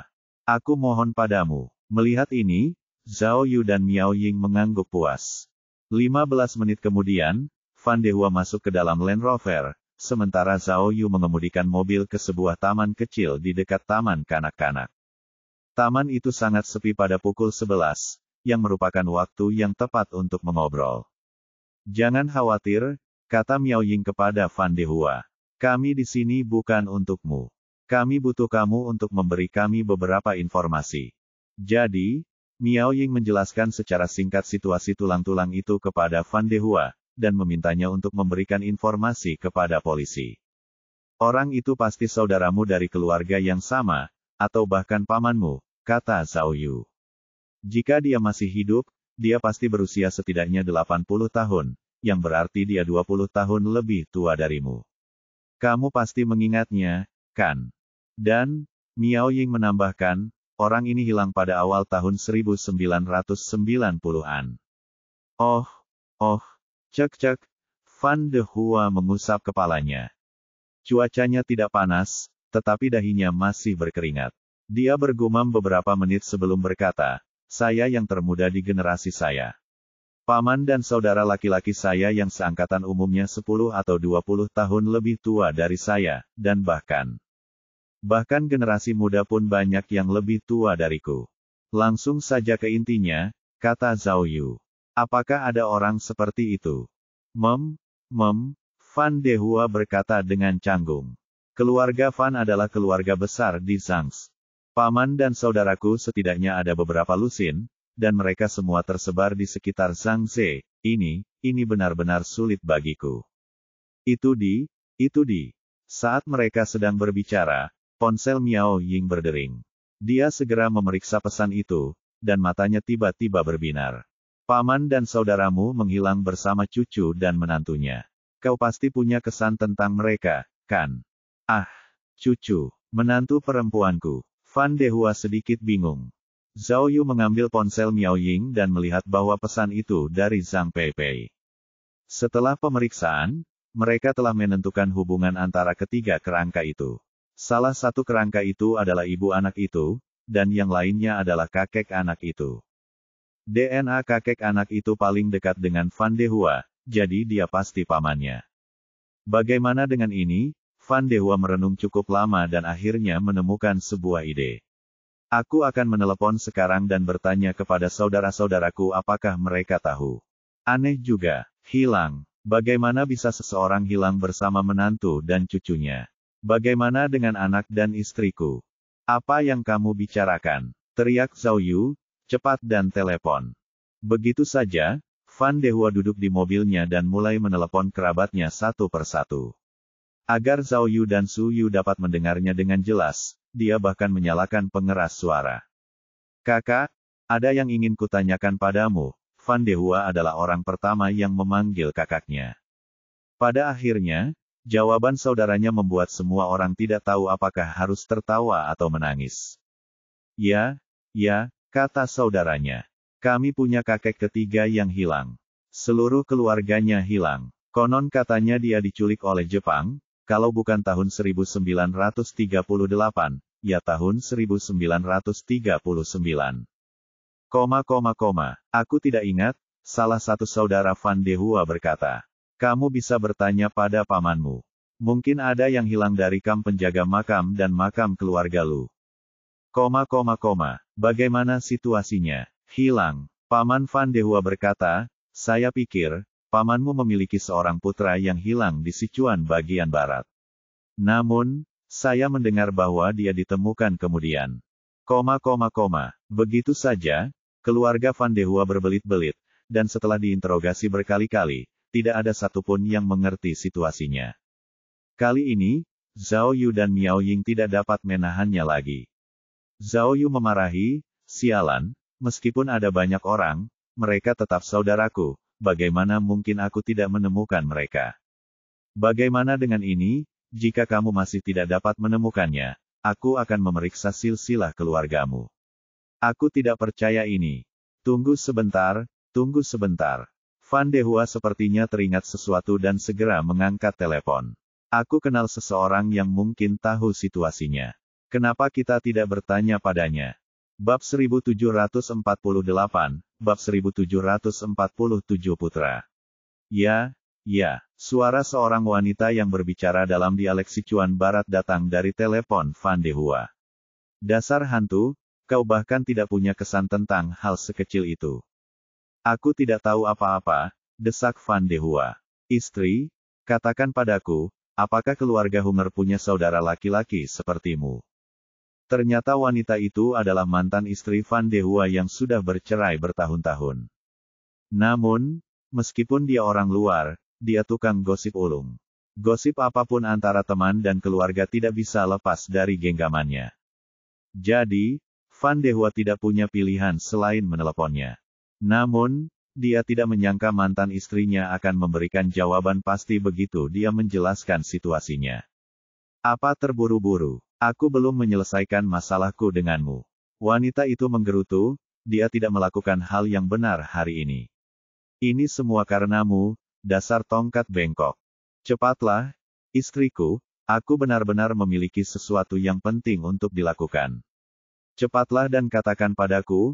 Wajah Fan Dehua memerah karena cemas, dan kemudian dia meneriakkan banyak dialek lokal yang bahkan Zhao Yu tidak dapat mengerti.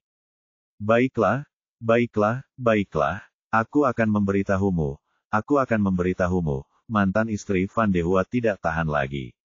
Apakah kamu lupa bahwa kamu memiliki seorang paman dan seluruh keluarganya yang hilang di Kabupaten Luolong? Luolong, siapa dia? Fan Dehua masih tidak bisa mengingatnya. Aiye, biar ku beritahu, kecepatan omelan wanita itu meningkat. Paman tertua biologismu memiliki saudara laki-laki kedua. Ketika dia masih muda, dia diadopsi oleh paman kedua dari kakek ketigamu. Meskipun keduanya memiliki nama keluarga Fan, mereka tidak lagi dianggap sebagai paman biologismu, tahukah kamu? Petik 2, petik 2. Setelah mendengar ini, Zhao Yu, Miao Ying, dan Fan Dehua saling berpandangan dalam diam. Oh, mungkin kamu lupa, lanjut wanita itu, pamanmu pergi ke Sichuan bagian barat untuk mencari nafkah. Demi meninggalkan jejak bagi keluarga, dia memberikan salah satu anaknya kepada seseorang yang tidak punya anak, paman kedua dari kakek ketigamu. Saat kami menikah tahun itu, keluarganya bahkan datang untuk menyambut kami. Sepertinya itu mengikuti kubis. Dia sekitar 20 tahun lebih tua darimu, dan putranya hanya beberapa tahun lebih muda darimu. Seorang putra, Zhao Yu dengan cepat memahami kata-kata mantan istri Fan Dehua. Meskipun kedengarannya membingungkan, dia sudah bisa merasakan bahwa dia sudah dekat dengan akhir. Kalau begitu katakan padaku, bagaimana keluarganya bisa hilang? Desak Fan Dehua. Sebenarnya tidak hilang. Saya dengar bahwa, wanita itu berkata, itu karena mereka bersembunyi dari utang, jadi seluruh keluarga pindah dan melarikan diri. Mereka kabur. Fan Dehua sedikit bingung. Lalu bagaimana kau tahu itu dia? Itu sudah pasti, wanita itu menjelaskan. Pertama-tama, dia paman kandungmu, kan? Kedua, seluruh keluarganya telah menghilang, termasuk putranya, menantunya, dan cucunya. Selain itu, bukankah kau bertanya tentang orang-orang yang hilang pada tahun 1990-an? Keluarga mereka pindah pada tahun 1992. Tahun itu, saya pergi ke Luolong untuk menghadiri pemakaman paman ketiga Anda, dan saya mendengar semuanya dengan jelas. Lalu, bersembunyi dari hutang, berbeda dengan menghilang, kan? Fan Dehua merenung. Aduh, dasar bodoh, gerutu wanita itu. Pernahkah kau melihat seseorang yang bersembunyi dari utang selama 30 tahun? Biar ku beritahu, setelah tahun 1992, keluarganya tidak pernah muncul lagi. Bukankah ini dianggap hilang? Lalu, atas perintah Zhao Yu, Fan Dehua bertanya, apakah kamu tahu siapa nama mereka, dan di mana mereka tinggal? Tanyakan saja pada saudara pamanmu yang kedua, Dewei, kata wanita itu. Dia pasti tahu kalau keluarganya dulu tinggal bersebelahan dengan keluarga ini. Oh, Dewei, Fan Dehua menutupi wajahnya. Aku masih berutang padanya 3.000 keping. Setelah itu, mantan istri Fan Dehua terus memarahinya sebelum menutup telepon. Baiklah, kata Zhao Yu. Cepat dan hubungi direkturmu. Mintalah cuti dan ikut kami ke Kabupaten Luolong untuk mencari saudaramu Dewei. Ah, aku juga ikut. Fan Dehua membuat keadaan menjadi sulit baginya. Aku tidak berbohong. Aku benar-benar berutang padamu. Lupakan saja. Miao Ying berpikir sejenak dan memutuskan bahwa Fan Dehua tidak tahu situasinya, jadi tidak ada gunanya mengikutinya. Dia berkata, berikan saja alamat dan nomor telepon saudaramu Dewei, dan kami akan menanyakannya sendiri. Fan Dehua senang mendengar saran Miao Ying. Dia segera memberikan alamat dan nomor telepon terperinci kepada Zhao Yu dan Miao Ying, lalu keluar dari mobil.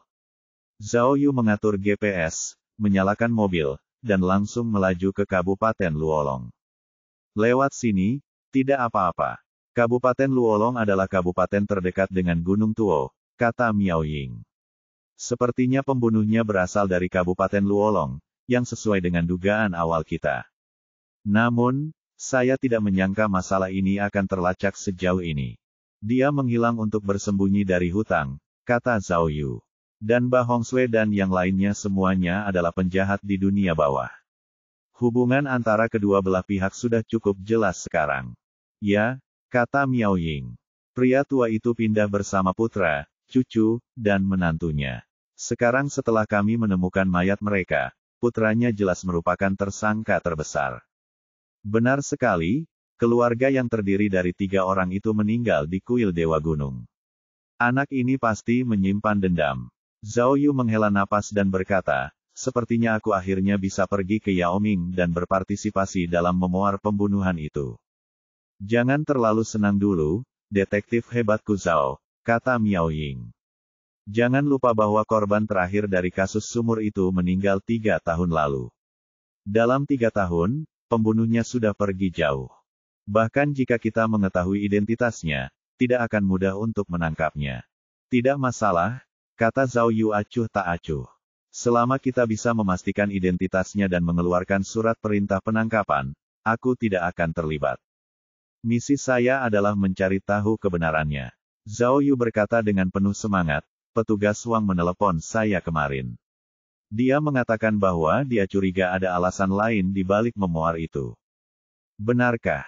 Kenapa? Miao Ying bertanya dengan rasa ingin tahu.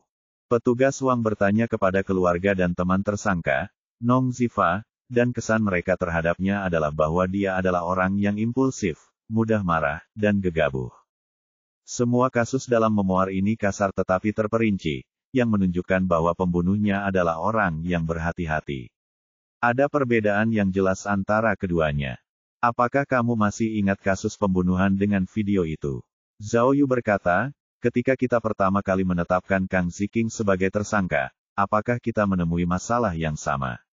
Apa yang terjadi pada akhirnya? Apakah itu membuktikan bahwa Kang Ziking bukanlah pembunuh sebenarnya dalam kasus pembunuhan video? Tapi, sepertinya tidak sama, kata Miao Ying, meskipun kasus dalam memoir itu mirip dengan kasus video pembunuhan, metodenya lebih brutal. Ini menunjukkan bahwa pembunuhnya memiliki emosi negatif yang serius dan kondisi mental yang tidak stabil.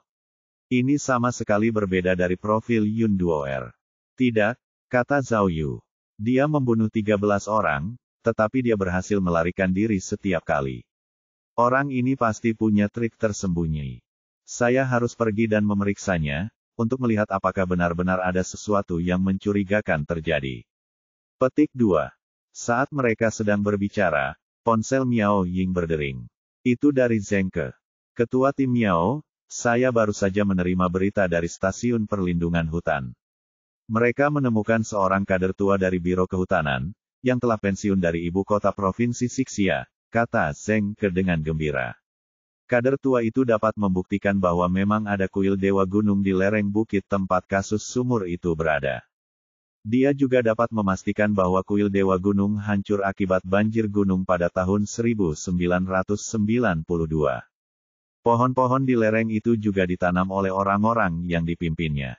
Baiklah, Zhao Yu bertepuk tangan dan berkata, tidak ada jalan keluar sekarang. Banjir gunung melanda pada tahun 1992, dan 3 orang yang tewas di kuil Dewa Gunung juga menghilang pada tahun 1992. Semuanya benar. Sekarang, biarkan aku melihat siapa pembunuhnya. Bab 1749, Tersangka.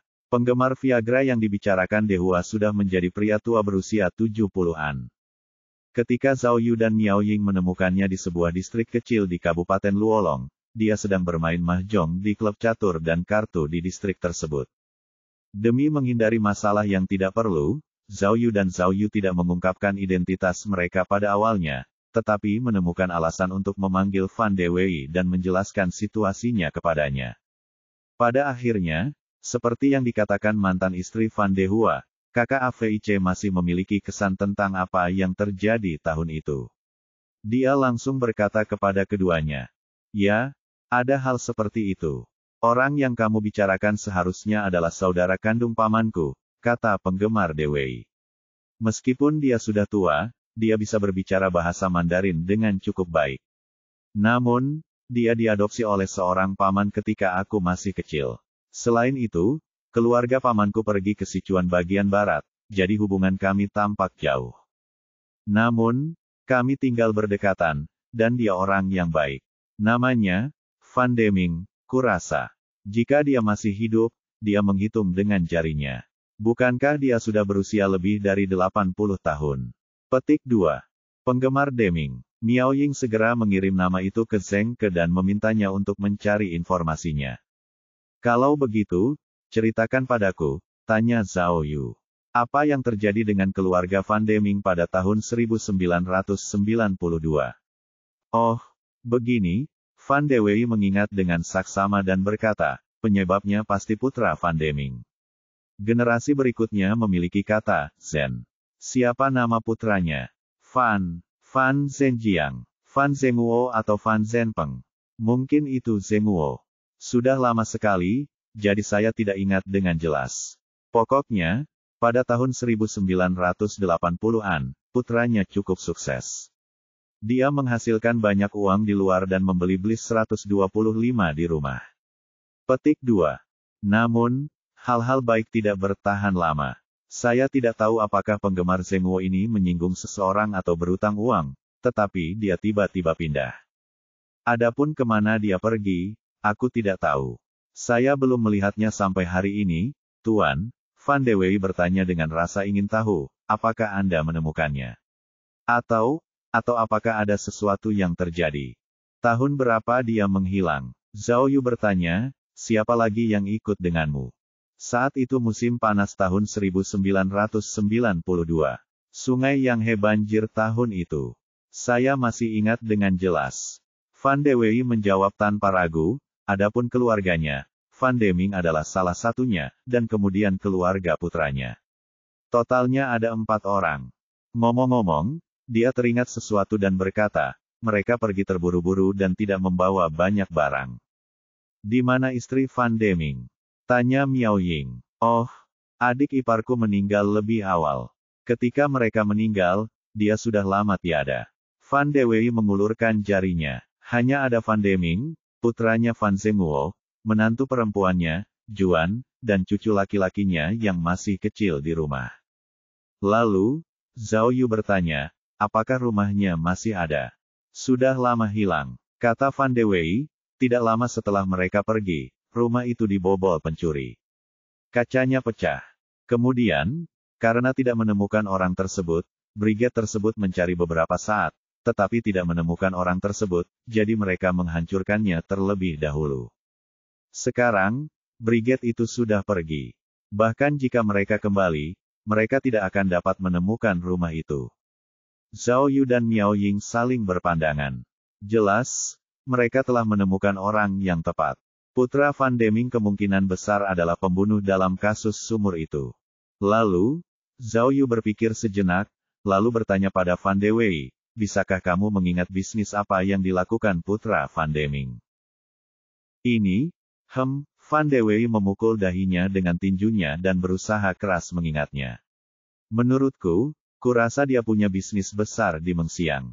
Apakah dia beternak sapi atau menjual susu? Aku tidak yakin. Katanya.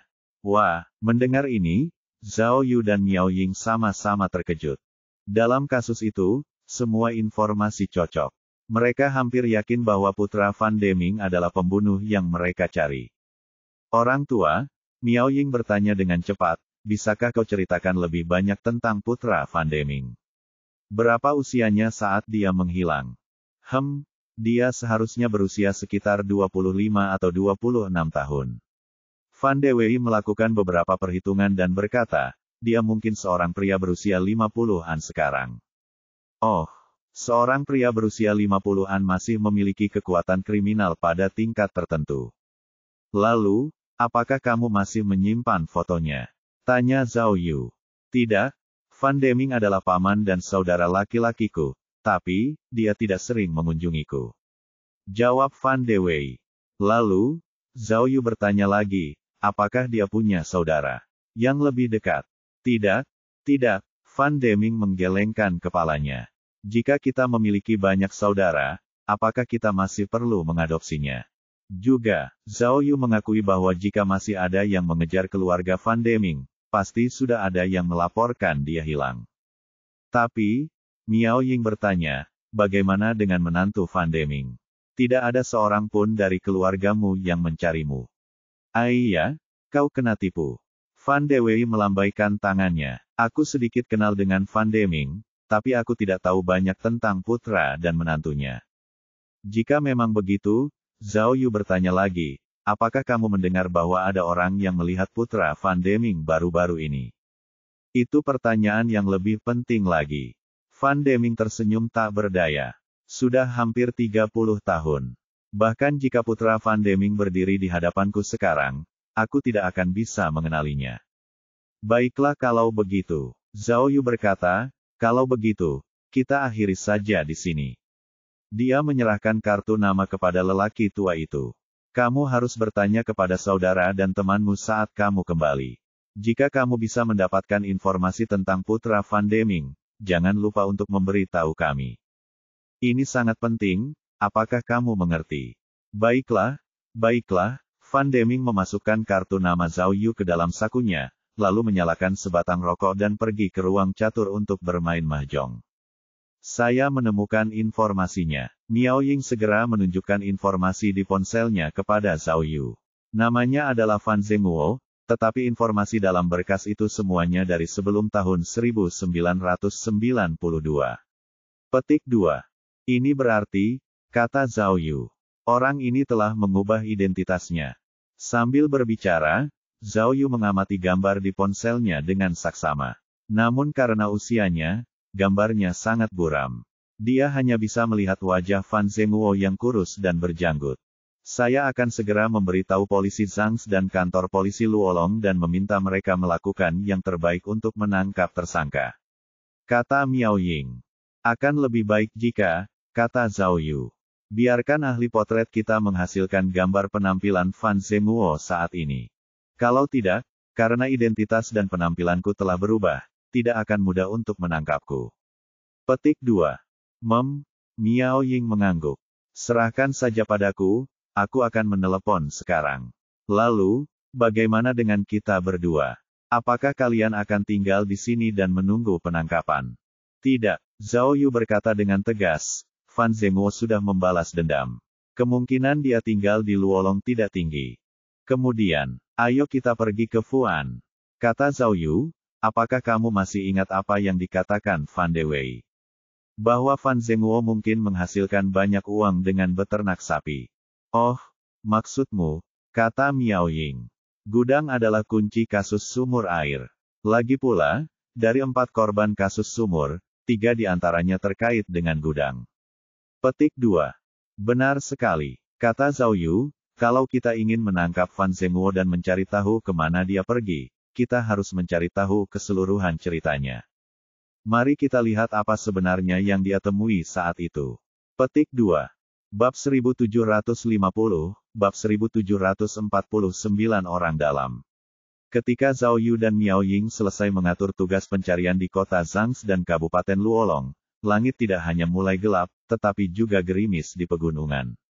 Namun, Zhao Yu dan Miao Ying tidak punya waktu untuk makan atau beristirahat, tetapi langsung berkendara ke jalan raya menuju Mengxiang. Dia tidak tahu apakah karena lokasinya yang terpencil atau karena waktunya yang salah, tetapi tidak ada satupun mobil di jalan raya. Zhao Yu, jangan mengemudi terlalu cepat, saran Miao Ying. Lagi pula, sekarang sedang hujan. Entah kenapa, di malam seperti ini, aku jadi teringat dengan pemandangan kuil Dewa Gunung yang hancur karena banjir. Kau masih membicarakanku. Zhao Yu menasihati, kau terlalu asyik berakting. Hanya dengan memikirkan kasus itu dia akan berada dalam kondisi seperti itu. Sejujurnya, ketika saya memecahkan kasus peti mati gantung, ada beberapa kali saya bermimpi bahwa gadis-gadis yang terbaring di dalam peti mati itu hidup kembali. Mereka duduk di samping tempat tidur saya dan berterima kasih kepada saya karena telah memberi mereka kehidupan kedua. Tes, Miao Ying cemberut, itu berarti kepalamu penuh dengan hal-hal baik. Biar ku beritahu, aku bermimpi bahwa aku juga dikurung dalam peti mati gantung, dan aku bahkan tidak bisa mati. Itulah yang kutakutkan. Kalau kita tidak gila, kita tidak bisa menjadi Buddha. Kita berdua sedikit gila. Setiap kali ada kasus, kita membayangkan diri kita sebagai pembunuh atau korban. Siapa yang bisa kita cari untuk diajak berunding? Zhao Yu mengeluh. Petik 2. Aku tidak punya pilihan lain. Miao Ying menghela napas, ini pekerjaanku. Ini salah kita karena memilih pekerjaan ini.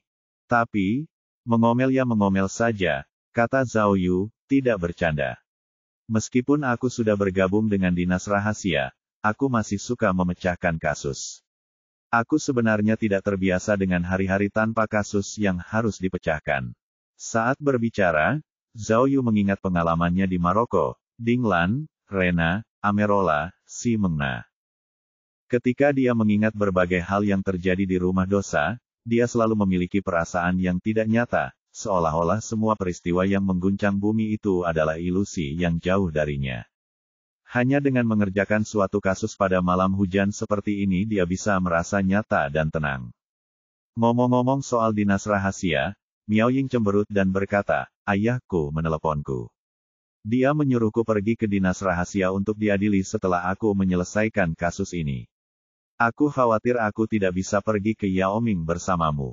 Oh, benarkah? Kenapa orang tua ini tidak memberitahuku? Berapa lama kau akan pergi? Tanya Zhao Yu. Uji coba dasar berlangsung selama 3 bulan, kata Miao Ying. Tapi itu tergantung pada situasinya. Jika aku kembali dalam sebulan, itu berarti aku telah tersingkir.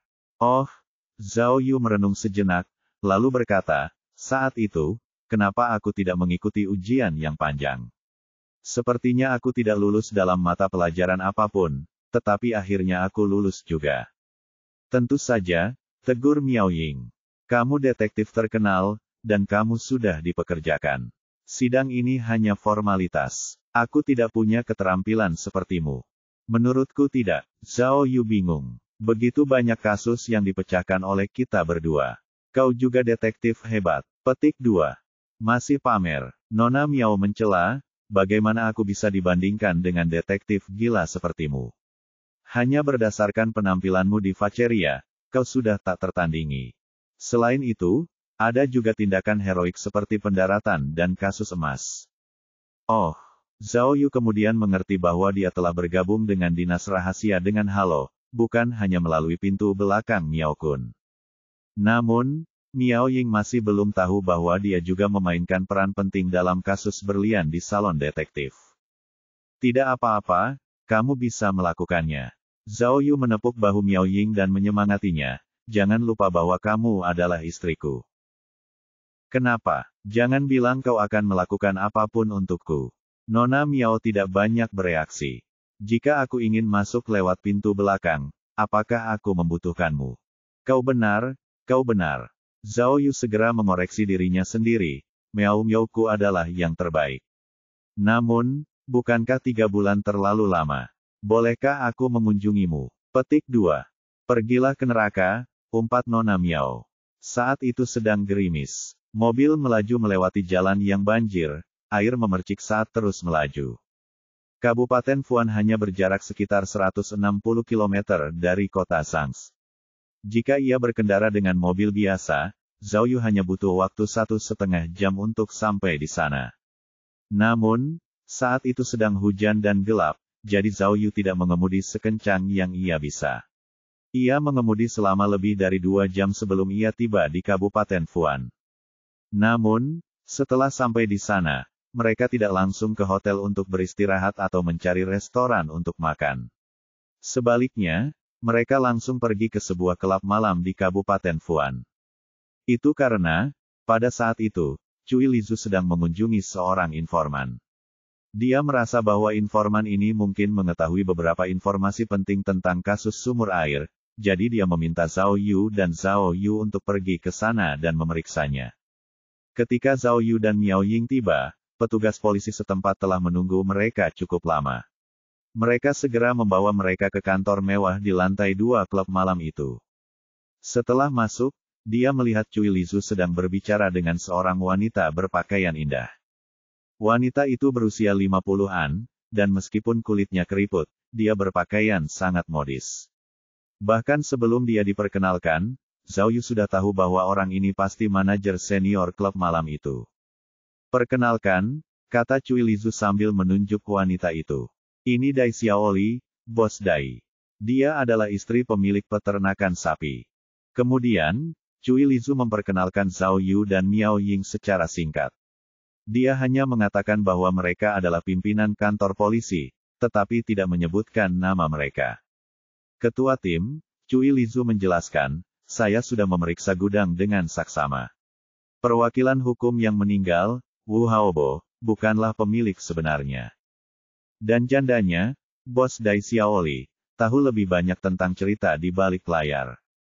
Saat Cui Lizu menunjuk, Dai Xiaoli mengangguk dan berkata, benar sekali. Suamiku hanyalah bos nominal. Bos sebenarnya dari peternakan sapi adalah saudara laki-lakinya, Wu Chenglong. Wu Chenglong. Zhao Yu mendecakkan bibirnya dan berpikir, pertama, ada Fan Dehua, dan sekarang ada Wu Chenglong. Pemimpin tim, Cui Lizu menambahkan, nama Wu Chenglong mungkin tidak dikenal orang luar, tetapi di Kabupaten Fu An, semua orang mengenalnya. Ya, Dai Xiaoli dengan cekatan menyalakan sebatang rokok dan berkata, beberapa dekade lalu, Wu Chenglong adalah bos mafia paling terkenal di Fuan. Semua orang di dunia bawah memanggilnya Saudara Long, dan semua orang harus memberinya muka. Selain riba dan kasino, dia juga mengelola beberapa peternakan sapi. Untuk menghindari kecurigaan, dia menjadikan suami saya sebagai perwakilan hukum salah satu dari peternakan tersebut. Bos, ketua tim, Cui Lizu mencondongkan tubuhnya ke arah Zhao Yu dan berbisik, Bos Dai tahu tentang Ba Hongsue dan yang lainnya. Mungkin dia bahkan tahu tentang korban ketiga. Zhao Yu menatap Bos Dai. Telinga Bos Dai cukup bagus, jadi dia langsung mengangguk dan berkata, Ba Hongsue berasal dari bayiku. Pada akhir tahun 1980-an dan awal tahun 1990-an, dia bekerja untuk Wu Chenglong selama beberapa waktu. Petik 2. Kimuge juga sama, kata Bos Dai. Dia bekerja di peternakan sapi milik suamiku. Dia juga seorang manajer, dan dia bertanggung jawab atas banyak hal. Aku juga kenal Wang Pengyi. Dai Xiaoli menghisap rokoknya dan berkata dengan ringan, orang ini secara nama adalah pengantar makanan, tetapi sebenarnya dia telah membantu Wu Chenglong untuk mengambil riba. Lalu, Cui Lizu dengan cepat mengambil foto korban ketiga dan mendesak, bagaimana dengan yang satu lagi? Siapa dia? Dia adalah orang nomor satu saudara Long, Peng Wenbiao. Dai Xiaoli berkata, orang ini adalah seorang praktisi seni bela diri. Dia sangat pandai bertarung dan sangat dicintai oleh saudara Long. Lalu, Cui Lizu menunjuk hidungnya dan bertanya, apakah hidungnya pernah dipatahkan oleh seseorang sebelumnya? Aku tidak yakin tentang itu, kata Dai Xiaoli. Aku hanya bertemu dengannya beberapa kali. Dia terlihat sangat galak, jadi aku tidak berani berbicara dengannya. Tapi, dia menunjuk ke foto simulasi korban ketiga dan berkata, tidak ada yang salah dengan penampilan ini. Kau ingat dengan baik. Kalau begitu, Zhao Yu segera mengeluarkan foto Fan Zhenguo, menyerahkannya kepada Dai Xiaoli, dan bertanya, lihat baik-baik, orang ini, apakah kamu mengenalnya?